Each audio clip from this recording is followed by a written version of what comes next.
Now I'm very excited to welcome back Mr. Paul Stone from Stone Sports in Beeson. You can follow Paul on Twitter at Paul Stone Sports. Paul, my man, March is what, a day away here? I'm ready. How the heck are you doing?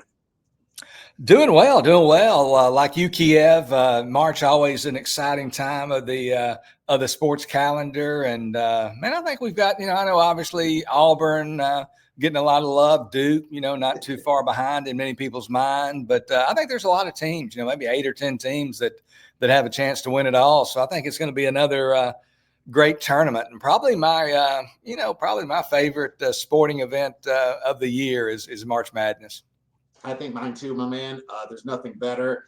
As much of a college football fan that you and I both are, there's just nothing like March Madness. It means springtime. It means do or die. It means Cinderellas. There's just so much drama that goes into it, and so much fun watching and betting on these games, filling out brackets, doing Calcuttas, doing your survivors. It's got everything, man. And then all of a sudden March is over, everything stops. it just stops, man. But you know what? We can use a break from time to time. I know there's some golf going on with the Masters and everything. And you know what? I'll throw a few bets out there, just like I'm betting, NBA or something, right? I don't pay attention too much to golf. I got other guys for that.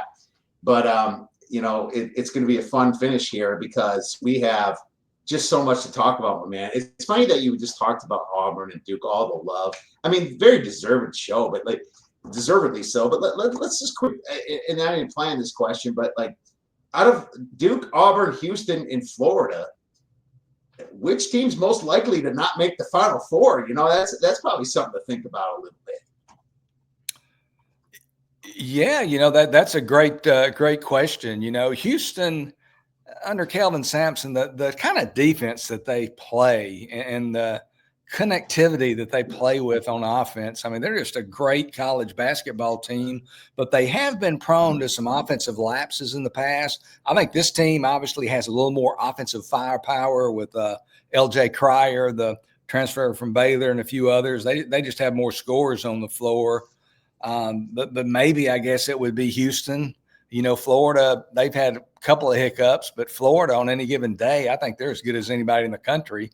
So, man, those are four good ones, and I think those are clearly the four that kind of stand out. But that somebody's going to get knocked off, and they're probably going to be knocked off, and prior to the Sweet 16, we'll probably lose one of those. So you just never know. But yeah, Houston maybe would be my pick, maybe not to make it to the Final Four of the big four ones. Yeah, Houston or Florida for sure.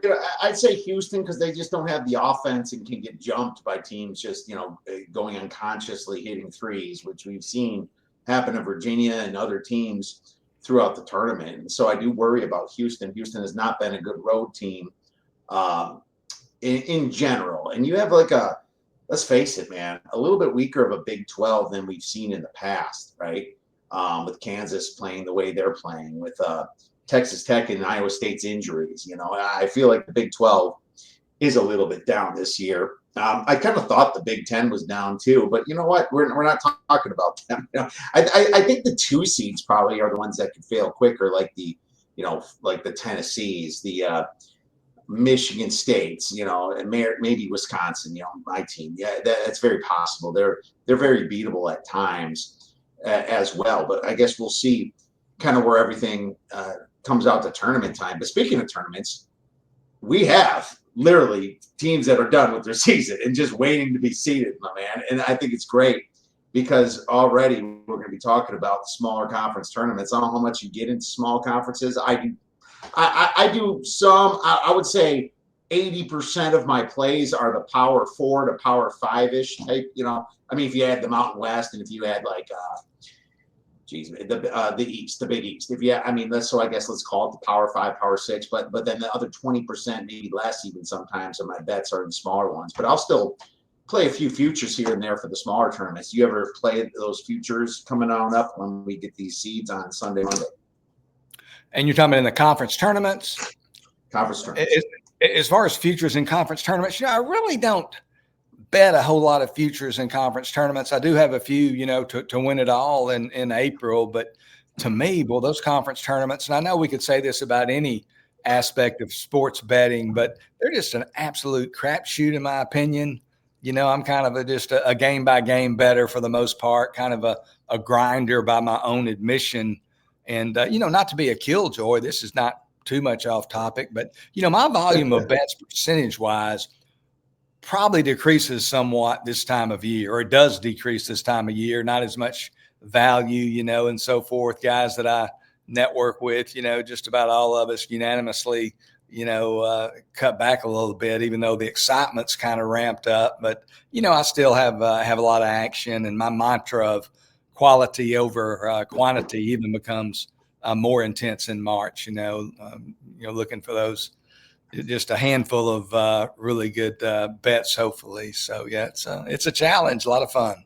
Oh, it's a lot of fun. I'll have my bets out there. We're going to hopefully do a show on it on Monday. I'm going to try to bring some other people that focus more on the smaller stuff and see, if we can pick their brains a little bit too.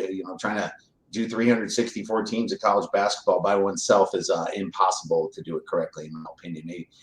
Maybe Greg Peterson, I guess, would be the closest that can do it. But it's just too much, man.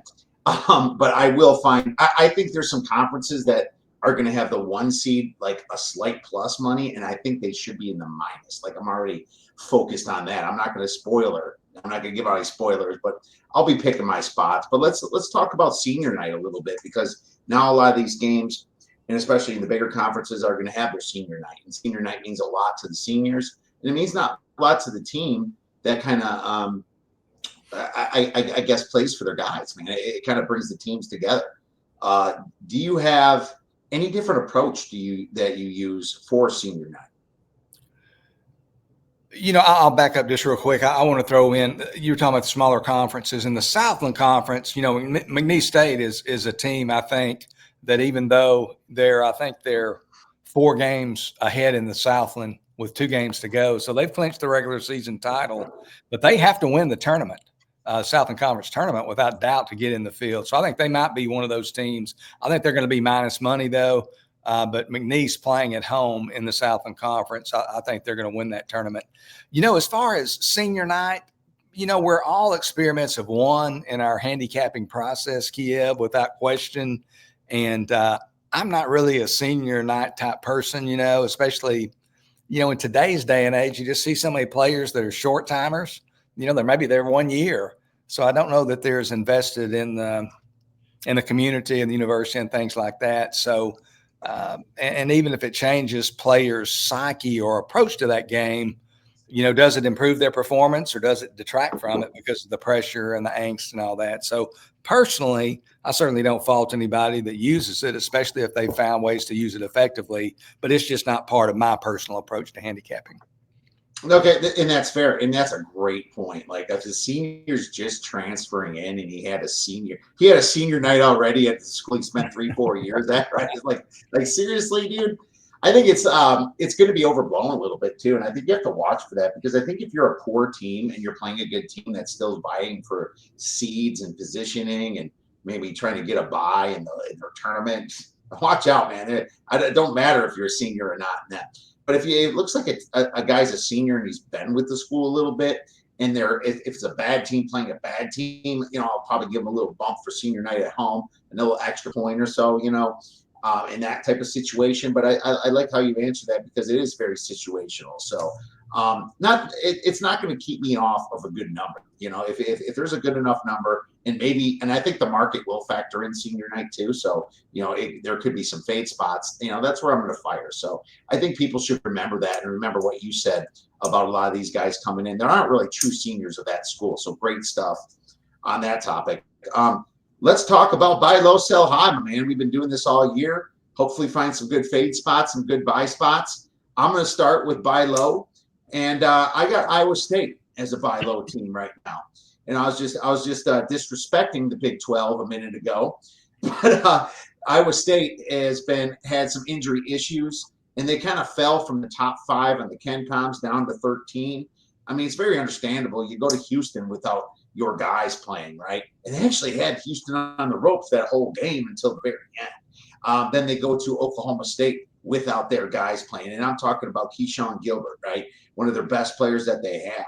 And then you have Curtis Jones that missed some games, obviously. And Curtis Jones is a guy that's hopefully healthy now. He missed the Houston game.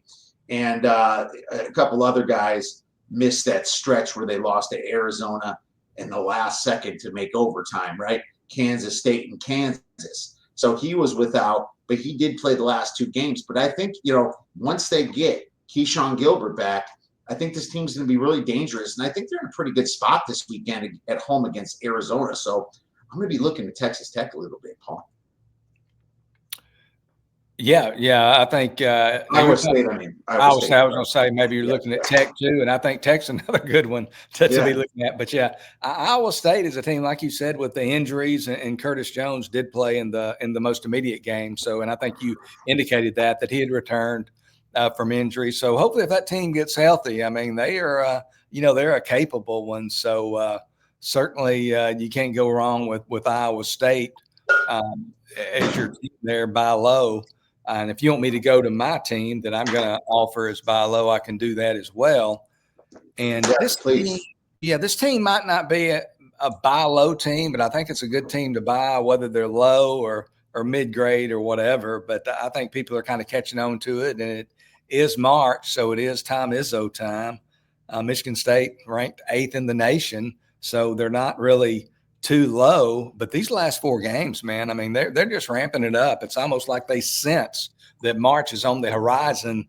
Last 4 games they've won, beat Illinois on the road and Michigan on the road as road underdogs. And the same last night as a 3-point dog at Maryland on that miraculous 3-pointer from beyond half court. So they win those 3 games outright as the betting underdog. They beat Purdue at home by 9.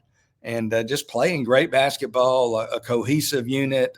Tom Izzo, like him, love him, or loathe him, or whatever, the guy can coach some basketball. And they are coming together and just playing at such a high level when it matters most. So I think you have to watch out for Sparty, and it's March again, so they might make another deep The madness is here. It is Izzo time when it comes to March, at least in the past. I think, maybe the recent last 10 years or so, it's been kind of iffy. But, it's Izzo. These guys are playing hard for him. And, this is a game that I circled talking about on Sunday. So I'll give you my side on your play, too. Well, what about sell high? Why don't you go first on sell high, and then I got one for you as well. Okay, and this team's not extremely high. Look at the poll here real quick, just the wire service polls. I think they're still ranked. They might be, they're ranked 18th. But the Memphis Tigers is the team that I'm looking to fade in the tournament, maybe even the conference tournaments, especially if they're cast as a favorite. And first of all, no question that the Tigers are talented. They beat in the month of November right out of the gate. They beat Missouri, UConn, and the aforementioned Michigan State. So they've got some horses, and they can play a little hoop. But I just don't have all that much faith, to be frank about it, in Penny Hardaway as a bench coach. As a big time major college basketball coach, to me, he's built for the AAU circuit from which he comes. You look at their last 14 games, and they're only 4-10 against the spread, so they're not exactly hitting on all cylinders. So I'll certainly be looking for opportunities to fade Memphis as it becomes tournament time, again, especially in the favorites role. And then another team, I won't elaborate quite as much on them, but another team that I'll be looking to sell high would be the Alabama Crimson Tide. You got to play a little defense, I think, and I know they're have some prolific scorers, and they're very talented on the offensive end. But they gave a few games ago, and I can't remember, one of the teams was Missouri and was the other team Auburn. They gave up a total of 204 points in a 2-game stretch. And I think you got to play a little bit more defense than that. So Alabama might be another team that I would be selling on the high end. All right. That's wow, Alabama. A lot of people have them as a sleeper to win, and I actually picked earlier in the season Alabama to maybe win it all. But, now I would say Duke personally. I totally agree with Memphis. Holy cow, that's a great fade. I mean, maybe coming on Sunday against UAB, that wouldn't be a bad fade spot. UAB's playing tonight against Wichita State. We'll see kind of what happens. But Memphis doesn't completely have it clinched yet. They have to beat UAB in a few other games. This season's still going on for Memphis here coming up. They have 3 more games, and they all are 13-2 in the conference. And you guys got some 11-3s here with North Texas, who is playing tonight, I think, too. I'll have to double check that. I think they are playing tonight. Playing at Florida Atlantic. Yeah. Yes, against FAU, right. Except North Texas is on the road. And I looked at that one. I almost got to North Texas, but I didn't. But a great call. Alabama, I'm going to remain in the middle on that one, but definitely love the Memphis one. And let me know what you think of this one, Paul. And any agreements, cool with me. You know that. I'm going to fade UCLA a little bit.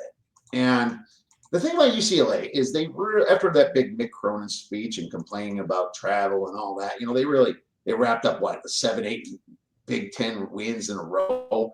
They happen to get their good teams at home like Michigan State and Oregon. And they happen to, go on the road and beat Washington and USC, which is just across the town, right? The USC, it wasn't that big of a deal. They got Wisconsin at home too, and more of a choke side in Wisconsin. But now they're going to a really pissed off Purdue team on Friday.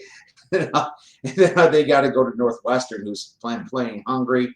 I'm not a big believer in UCLA. They know they don't have a chance to win the Big Ten. It's not like they can improve their seeding. So I almost feel like, UCLA probably end up a 5 seed or at best, in my opinion. Maybe they can sneak into 4, and maybe that's their motivation, but I'm going to be fading UCLA. I really do agree with you there, Kiev, as far as the Bruins. I mean, I ask myself when I look at these teams, especially, and I'm a person who more often probably than not, I'm playing against a team at this time of the year than I am playing on a team. And that would certainly be the case with UCLA. And I like to ask myself, what does this team look like when they don't have their fastball? What do they look like when they don't have their best stuff? And you look at this UCLA team, just looking at their schedule here. I mean, they lost at Nebraska on January 4th, lost at Rutgers. Of course, Rutgers got a couple of really talented freshmen, but lost in East Piscataway to Rutgers, lost at home just a couple of games ago to Minnesota. I just think they're vulnerable. I think they let their guard down sometimes, and I'll be looking to fade the Bruins as well with yourself. All right. Well, they also are tough or a bad rebounding team, and that's, I think, could kill them down the stretch. I want teams that can clean up those buckets, especially in tournament time. So 100% agreement on that. Well, awesome stuff. Let's move to some massive games for the weekend. And I can just predict these spreads the best that I can, Paul. Sometimes I'm wrong. Sometimes I'm on. Sometimes I'm saying I'm going to make a play at a number and it's 3 points away. I'm like, what the hell? I can't play it now. But, that's just the fun of it. We have to do the best we can. I'm going to go Auburn versus Kentucky. And this is a massive game this weekend. And Kentucky's, I'm going to say +4 because I think you're just going to get some home love here, right? I think a lot of the efficiency sites, Paul, have it like 5 or 6. And, I would like a 5 or a 6 if that's the case. You're going to have a massive total on this game of about 165 points, man. Kentucky should be at full strength with Lamont Buckler and Jackson Robinson still back in the lineup. They only played like half of the minutes in their last game where they eked out that victory against Oklahoma. Thank God I bet the money line. I took -135. It closed around -150, 160. And I was like, I'm not laying 2 on the road. And I made the right call on that. But Lamont Butler, if you watch that play, he did foul out with 4 minutes left on the block charge. And, he was blocking. The truth is, in my opinion, I don't know if you saw that play. I think you shouldn't even blow the whistle on that. I think it was kind of both were in fault. But, either way, he falls out and he plays great defense. But they showed a lot of gumption to come back and win that game against Oklahoma. And, when does Auburn slow down? Trust me, I've got my ass kicked this year once or twice fading Auburn. And this is the only spot that I can think of because I think now that the Cats got their guys back, they play so much better with Lamont Butler, and I think that Kentucky is going to play motivated. And if you don't like that for plus 4 points or whatever you're going to get, I kind of like Kentucky in the first half too, plus 2.5. You're going to get 2.5, maybe 3.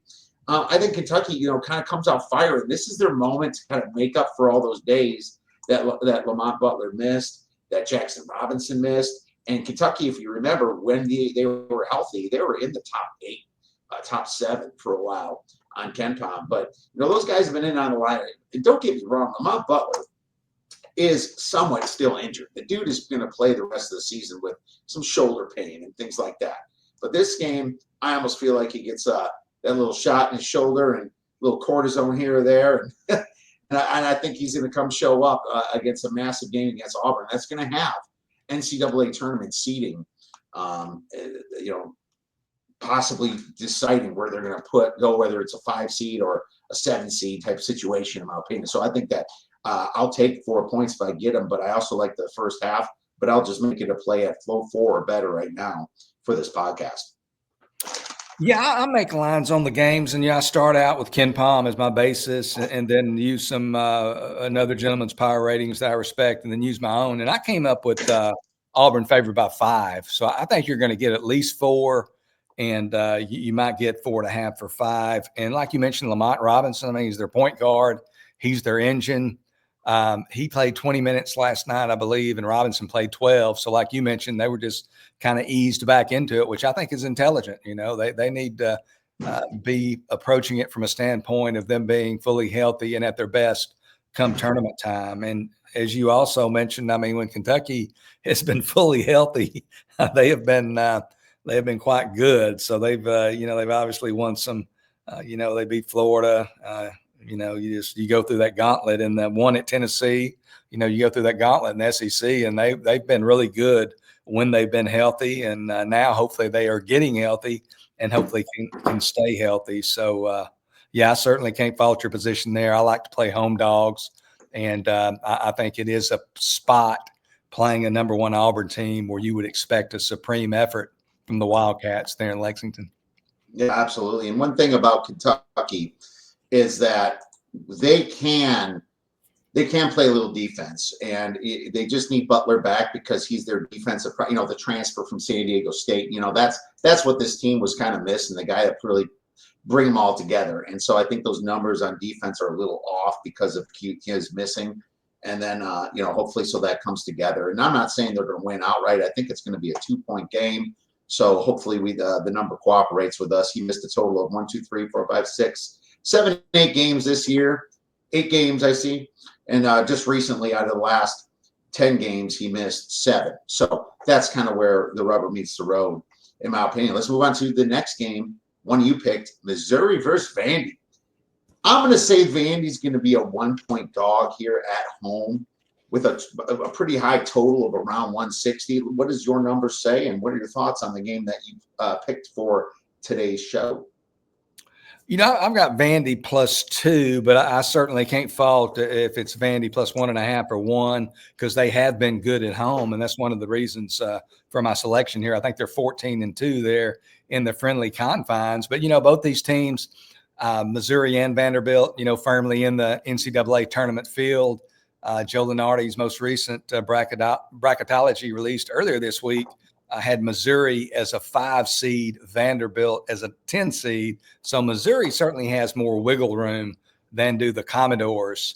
The last several games, Vanderbilt's been playing some really good people. I think, trying to think before the win last night, I think they've won maybe 5 of the last 9. But in any event, they did have a big victory last night, which was Wednesday, February 26th, went into College Station, defeated Texas A&M there at Reed Arena. So that gives them a little bit of oomph, on their power rating from my perspective, because they did something on the road. So far, so much of their impressive work had been at home, and now they get a notable Tier 1, Quad 1 victory over a quality SEC team on the road. These teams played earlier this year, back on January 11th. Missouri won that game 75-66. The Commodores, though, they were only down Vanderbilt by 1 with under 5 minutes to go. So they were in the game, in position to win there on the road in Columbia. Like I said, they've been a tough out at home, 14-2 on the season, already defeated the likes of Tennessee and Kentucky there in Nashville. I think Vanderbilt's going to win this game outright, plus the 2 or maybe plus the 1 over Missouri.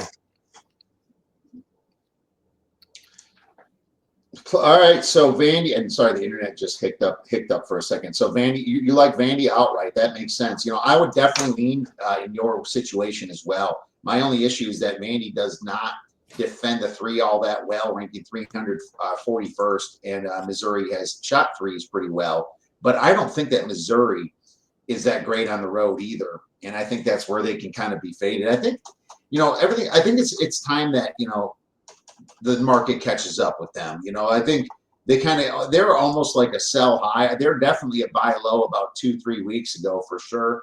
But their away home court splits on Haslametrics, they're only 261st, away, and their away home court splits. So they're a better home team than away team. And Vandy, definitely a better home team. The over is going to be really high in this one. So I'm kind of scared to take the over, to be honest with you. Anything that shows 160 in the SEC is kind of tough, because you know how the SEC is for unders this year. It's been just a fantastic unders conference. Vanderbilt themselves is 7-8 to the under in 8 under 7 overs in conference play. So that's definitely something to look at. And Missouri's just 8-7, but the SEC in general has been in unders. So let's move on to the next game. We have some agreement there. LSU versus Mississippi State. And I might be doing a total in this one. I'm going to say that this is, unfortunately, my man, going to be double digits. And I was really hoping it probably won't be, Paul, but I'm gonna be honest. This market's going to have Mississippi State -10 and a total of about 143. Mississippi State coming off quite a few losses in a row. It's been rough sailing for them. At last 5 games they lost 3, but at least it was to Florida at home, and then 2 away, Oklahoma, in a very big shootout, and at Alabama they got bounced. Right, Alabama went unconscious and made 22 3-point attempts, which I heard was like the most in conference history or something. I want to say something absolutely ridiculous on Tuesday night. But then they also show up against Ole Miss. They beat Ole Miss twice. They beat Texas A&M at home by 14 to 16 points. I want to lay the points with Ole Miss, but I don't know. I think the over might be a better bet, because I think if Mississippi State does cover 10, there's a chance that LSU is going to be putting up points too. LSU fighting down the stretch. Let's say they lost to Florida by only 14 at home, and that's understandable. They played really tight against Tennessee, 2 very good defensive teams right there. And then when they played South Carolina, they blitzed them at home. And then they went away to Oklahoma and won 82-79. So LSU's got a little fight left them at the last couple games. I don't know if they'll have any fight left them in the final game, but I almost feel like Ole Miss can put up as many points as they need to, especially with the way they're going to rebound this ball against an LSU team that's kind of sloppy. An LSU team that turns the ball over. So I'm going to call this over 143 as a play. And, hopefully you're not doing 145 or anything like that. KenPom has this at 140, I think 145 or something like that. I got to double check it. So what are your thoughts on this game? And we're talking about the LSU Mississippi State game, first of all? Yeah. Yes. Same. Yep. Right.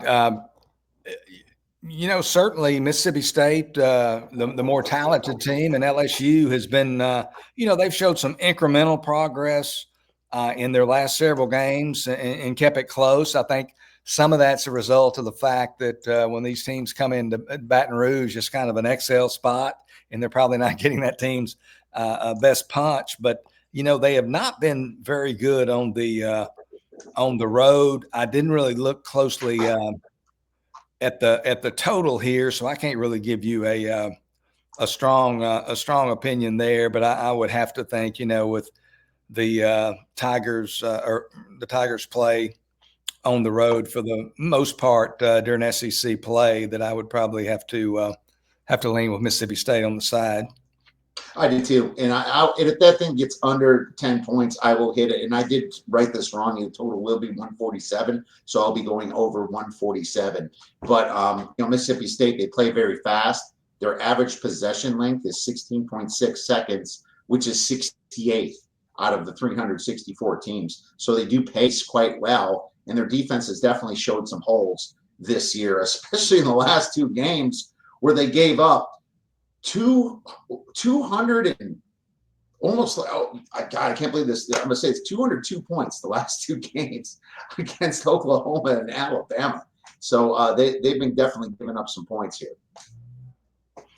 Yeah, that's a lot of a lot of points for sure. So yeah, that's going to be that SEC is something there for sure. Yeah, LSU unfortunately can't play their way into the tournament anymore in the regular season. They can even win against Kentucky and Texas A&M, and it's not going to be enough to get on the bubble.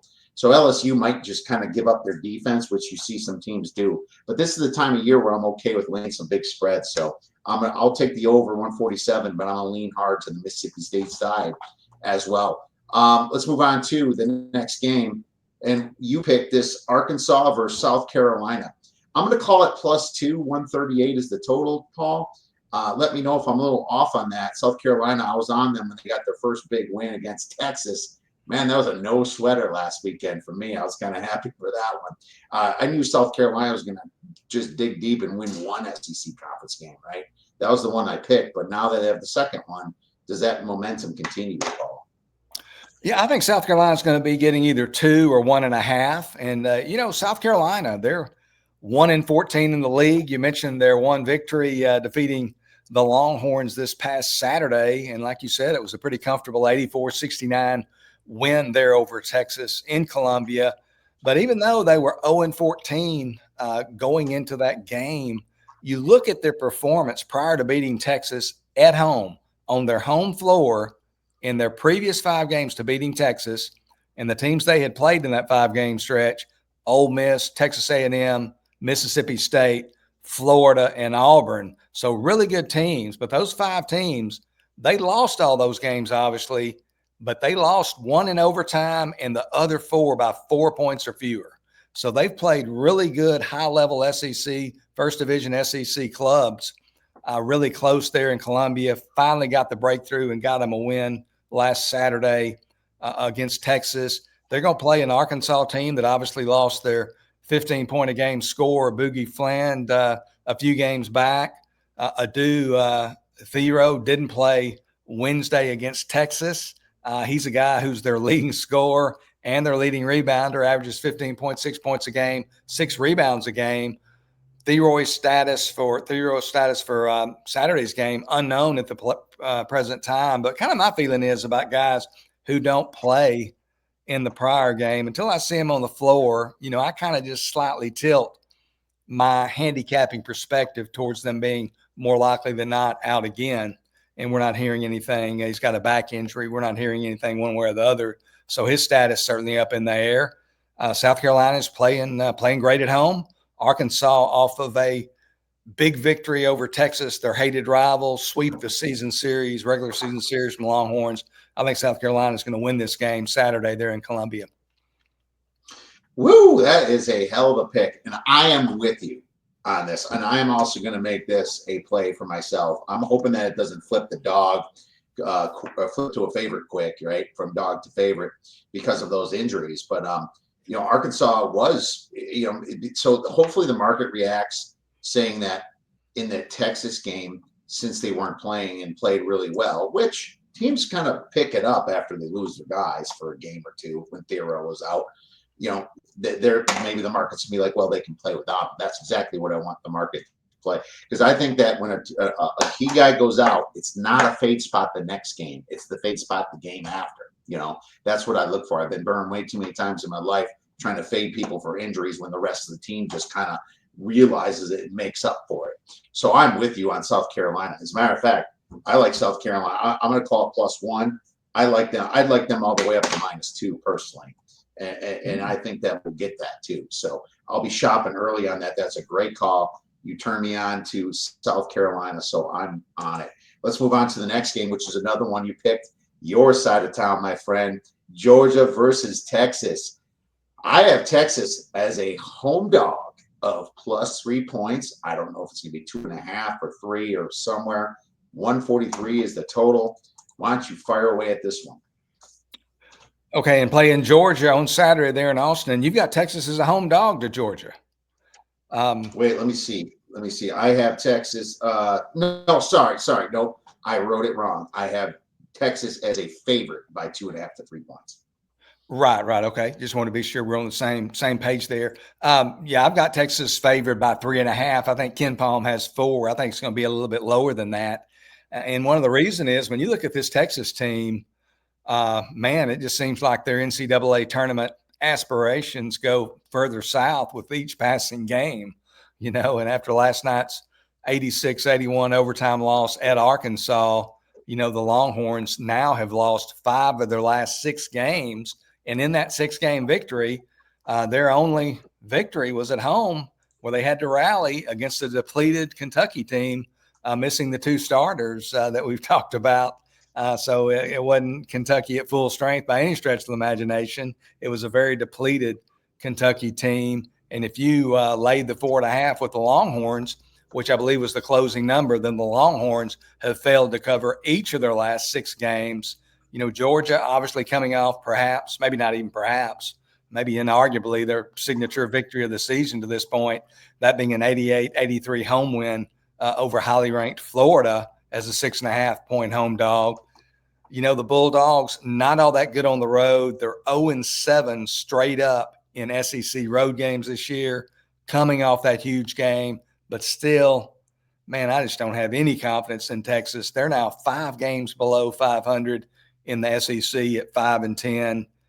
Just seems to be coming apart at the seams for the Longhorns.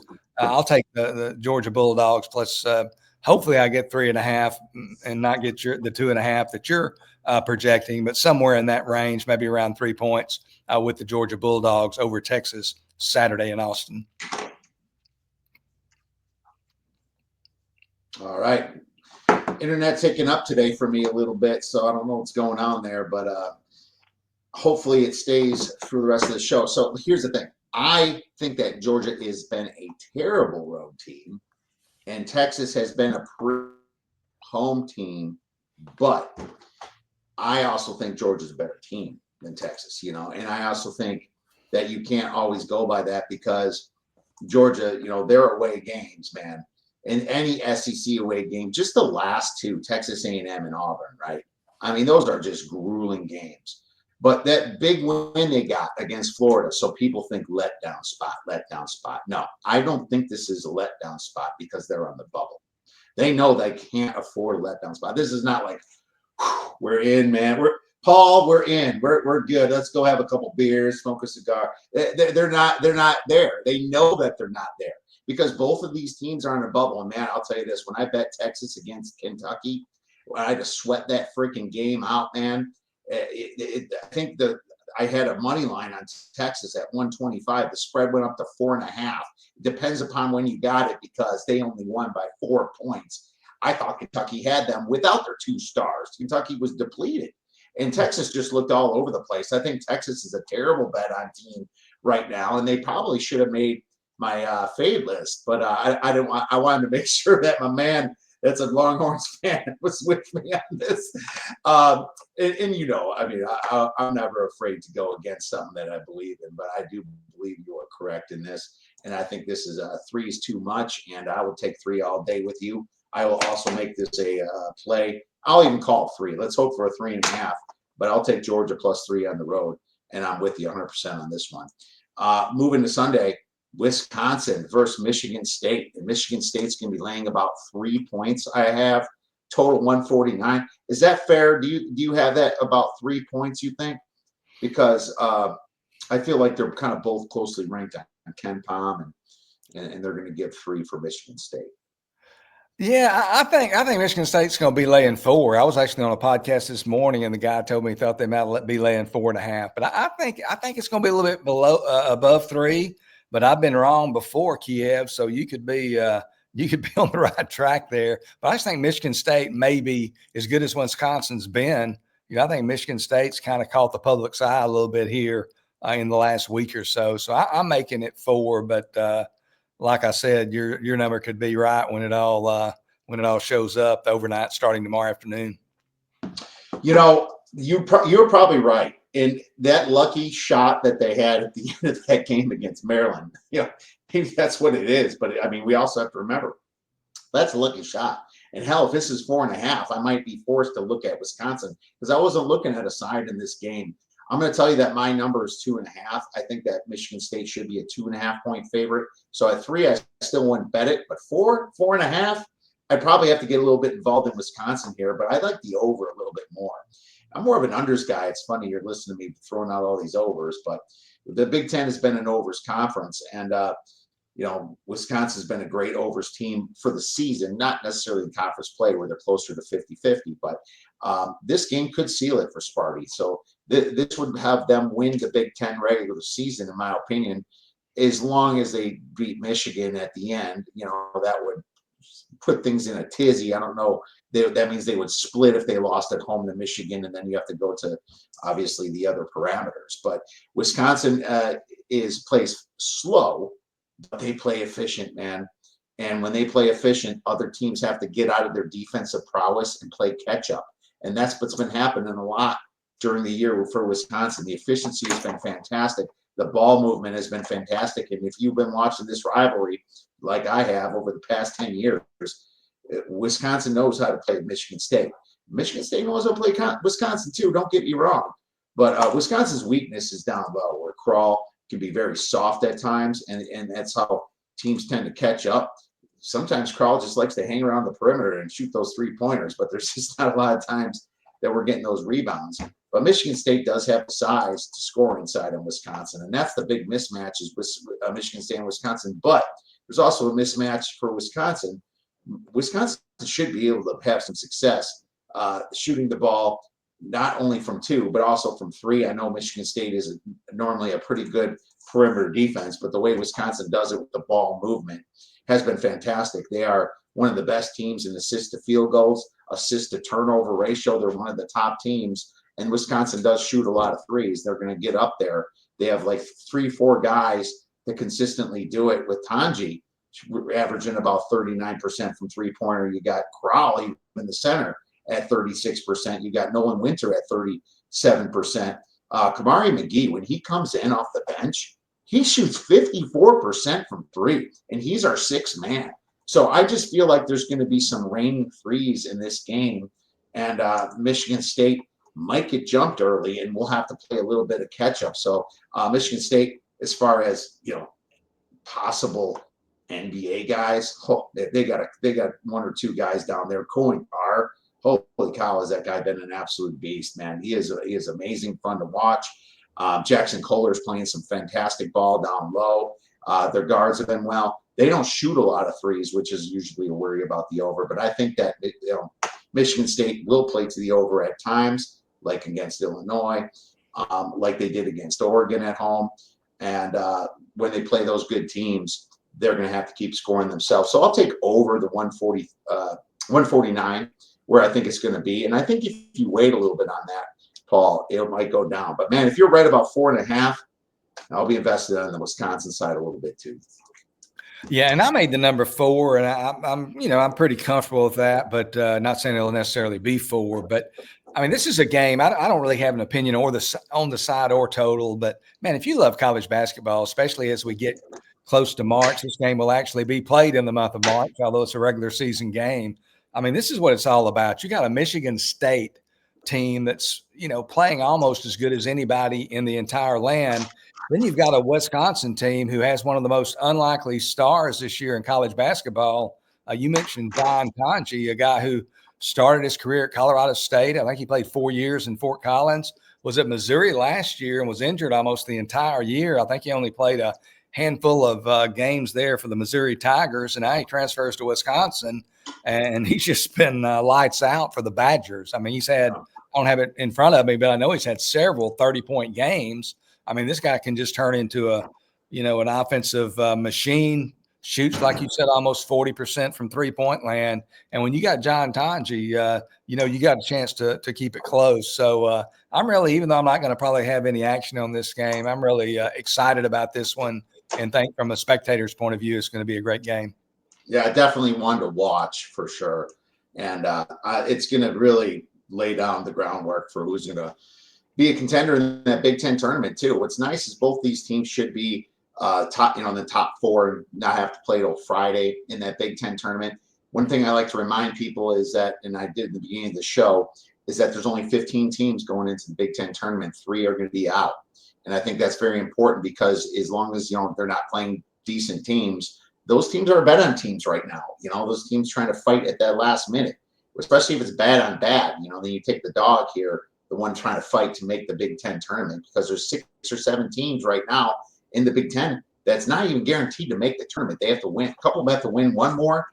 Only one of them has to win all 3 more. So very interesting spots this weekend when you watch the Big Ten, and especially in these under the radar games.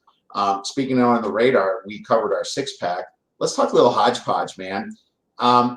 What about like a Texas A&M at a Florida, right? Florida coming off a tough loss, and wow, did they come back against Georgia? I thought Georgia was done for. I actually hedged back on Florida at half plus 8.5. Georgia was up by 20-some points at some point, man, and Florida kind of came back, and I hit both sides, which is always fun to do. I did have Georgia plus the 9.5, or where I can't remember what it was, 8.5 or something pre-game. But this Texas A&M Florida game is interesting to me because a lot of these metric sites don't have it as big as a spread as I kind of think. Ken Pom has this as a 10-point spread, has the metrics has as an 8 or 9-point spread. Does Florida just blow away this bleeding Texas A&M team? A&M's, they're hurting right now. They've lost 3 games in a row. They're reeling. I thought they were a team a week or so ago that might be a dark horse to advance deep in the NCAA tournament, and they very well still might. I mean, Wade Taylor IV, one of the better guards in the country, but 3 straight losses playing Florida here. I don't really like either side here, and I know we'd probably rather get opinions a little more authoritative than that, rather than, hey, it's a no play. But I don't want to get in front of this Florida team in any scenario. I just really have a lot of respect for Florida. I think they're, again, a team that could win the tournament. Wouldn't surprise me at all. But Texas A&M, on the other hand, they've lost 3 in a row, so they're going to fire their best punch. I mean, they're going to come out, they're going to try to right the ship. They know that they're they got Auburn after they play Florida, so it's not getting a whole lot easier playing Auburn even at home. So I think A&M's going to fire their best shot. They've lost 3 in a row. They're competitors. I think Buzz Williams is a great coach, and I think they're going to have probably a supreme effort. But with that said, I don't want to back them because Florida's so good and so capable of just running them out of the gym. It's funny. This could be a good live betting one, Paul, because you got to see where they start, right? Let's just say A&M jumps them, and they're up by 6, 7 points. You're going to get a way better line on Florida. Wait till the 12-minute mark or something, right? The 12-minute timeout, and then you make a decision then. And if Florida's up by 3 points or 4 points at that mark, I'll take Florida minus 13. I think at that point you just know that there's no way Texas A&M is going to be in that game. But I have to kind of see how it starts, in my opinion. Do I want to lay 10? I'm not excited to, man. I think a live betting situation would be better for me, just to make sure I can't get a better line in the beginning of this game. Any other ones on Saturday or Sunday that you've looked at at all? It's funny. Gonzaga's going to go play San Francisco, and they're going to be pretty big favorites on the road when they're both tied for second place behind St. Mary's with 4 losses each. It's weird to say that Gonzaga 4 losses each, right? I think San Francisco might have finally found a team a Gonzaga team that they can compete with this year. So I'm looking at that, especially with Gonzaga going to be a big favorite. You got Texas Tech at Kansas too. Yeah, Texas Tech's had the injuries. I made Kansas a 1-point favorite in Lawrence in that game, but man, I just like the way that Texas Tech team fights. Certainly no embarrassment, even losing on your home floor to Houston. Houston played a really good game earlier this week in that victory over the Red Raiders in Lubbock. But, Kansas, guess for 18 and 15 in the Big 12 the last couple of years, whatever it is, just several games over 500. This is a very good Texas Tech team. Might get, some of their injured players back. So I'm going to be monitoring those injury situations, might be taking a look at the Red Raiders plus a small amount of points. Virginia hosting Clemson. I think Virginia is probably going to be about a 7-point home underdog in the ACC. That'll be a game. I'll be looking to take perhaps the home underdog, Virginia, off a victory the other night. So that might be a game as well that I look at. I'm kind of just scrolling down the board here to Ole Miss is interesting too because they've been bleeding themselves, and they're going to be facing an Oklahoma team that they just almost beat Kentucky. Now Oklahoma goes on the road.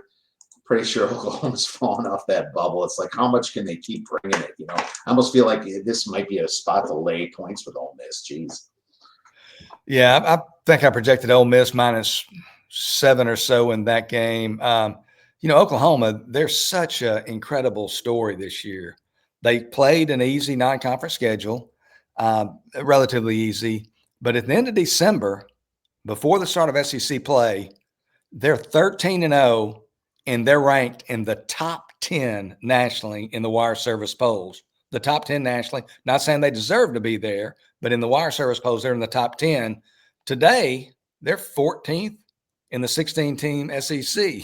So they went from a top 10 nationally to 2 months later, 14th in their darn conference. So quite a fall off the cliff for the Sooners. Porter Moser said to perhaps be in some trouble there, when he came over from Loyola after taking the Ramblers to the Final Four, having so much success there. I think everybody thought that Oklahoma would probably be a player, but this is a tough conference, and some teams are going to lose, and the wins and the losses are going to add up at the end of the year. And Oklahoma, unfortunately for Sooner fans, has just not been very good this year in conference play, and they really have not been good recently on the road. They've been getting blown out by some teams. So, yeah, it'd be Ole Miss or nothing for me in that one.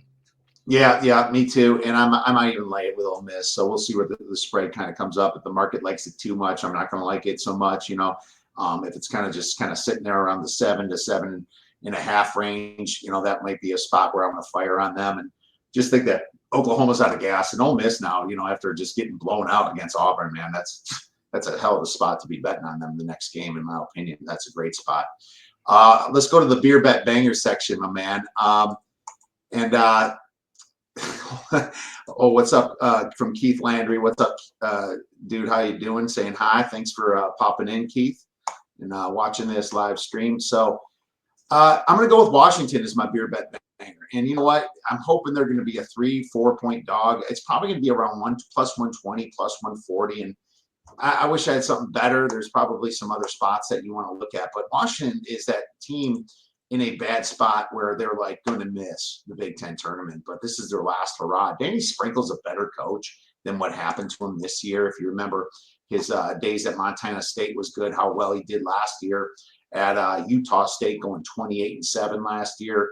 I think he's going to have the kids rally for one more game here at home to try to just get into that Big Ten tournament, because they have 3 games left. If they win all 3, they can get in. They probably would get in if they win all 3. Indiana, USC, and Oregon. Very winnable games, really. Not necessarily for them, but, in general, I think that they possibly can beat this Indiana team who's maybe feeling a little bit too high after up that Purdue win and that Penn State win, and they have to travel all the way to the Northwest, I should say, in Washington and Seattle. So that's mine, Paul. Yeah, and I figured that we could just go in any direction that we wished here, so I did. And I'll say, first of all, always remember, listeners and viewers, to shop around on futures. I'm going to give a couple of futures to win it all, because on futures, prices, can vary wildly. I mean, you can get a much better – some books have a much lower theoretical hold percentage in those markets than others. But St. Mary's right now, to win it all, they're 80-1 at the Westgate today, 80-1 at several other properties as well.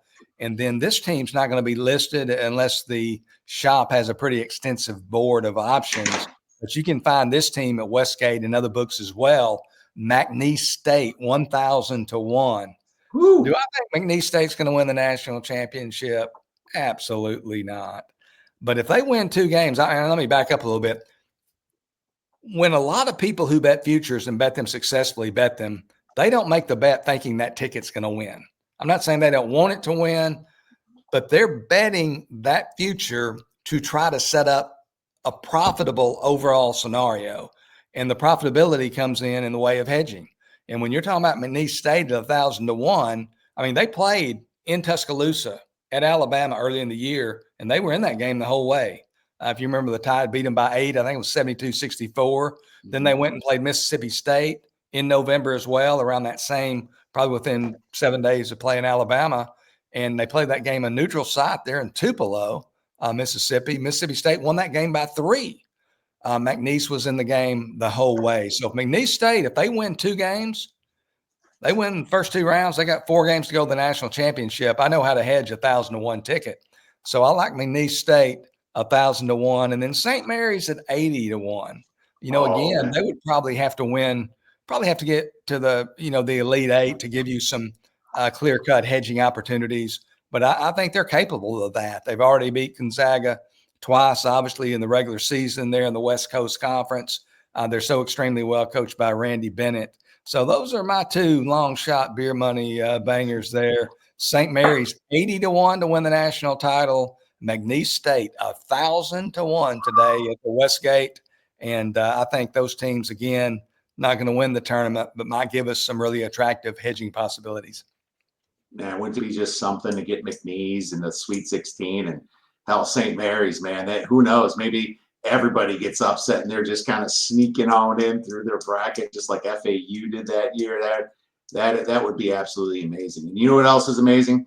Paul Stone Sports. What a fantastic guest.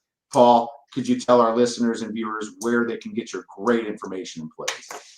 Well, first of all, I try to be active on Twitter, or X as it's called now. My Twitter handle is at Paul Stone Sports. I try to put out, informative, hopefully informative, well thought out opinions and information relating to primarily sports betting, college football and college basketball oriented. And then if they want to take their interest to an additional level, I also have a website where they can see all my products.